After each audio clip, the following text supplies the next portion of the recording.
Sent down for indecent behaviour, eh? Said Paul Pennyfeather's guardian. Well, thank God your poor father has been spared this disgrace. That's all I can say.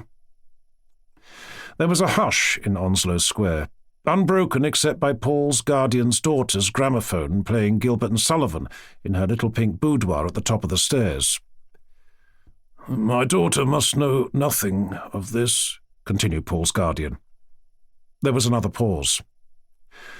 Well, he resumed, you know the terms of your father's will. He left the sum of £5,000, the interest of which was to be devoted to your education, and the sum to be absolutely yours on your 21st birthday. That, if I am right, falls in 11 months' time. In the event of your education being finished before that time, he left me with complete discretion to withhold this allowance, should I not consider your course of life satisfactory. I do not think that I should be fulfilling the trust which your poor father placed in me if, in the present circumstances, I continued any allowance. Moreover, you will be the first to realize how impossible it would be for me to ask you to share the same home with my daughter. But what is to happen to me? Said Paul. I think you ought to find some work, said his guardian thoughtfully. Nothing like it for taking the mind off nasty subjects. But what kind of work? Just work. Good, healthy toil. You have led too sheltered a life, Paul. Perhaps I am to blame. It will do you the world of good to face facts for a bit. Look at life in the raw, you know. See things steadily and see them whole, eh? And Paul's guardian lit another cigar.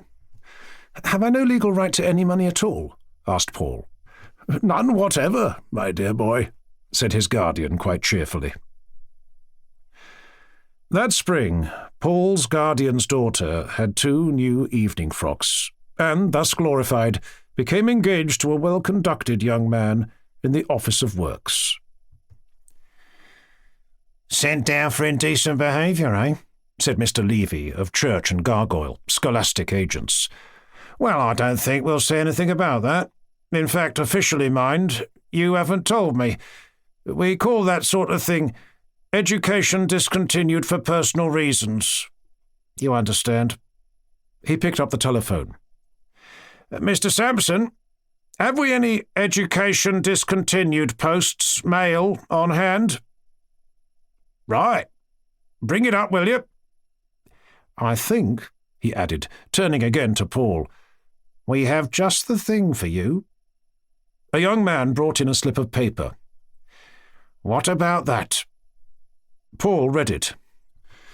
Private and confidential notice of vacancy.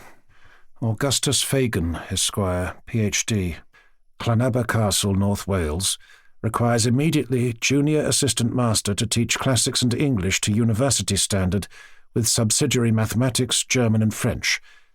Experience essential. First-class games essential.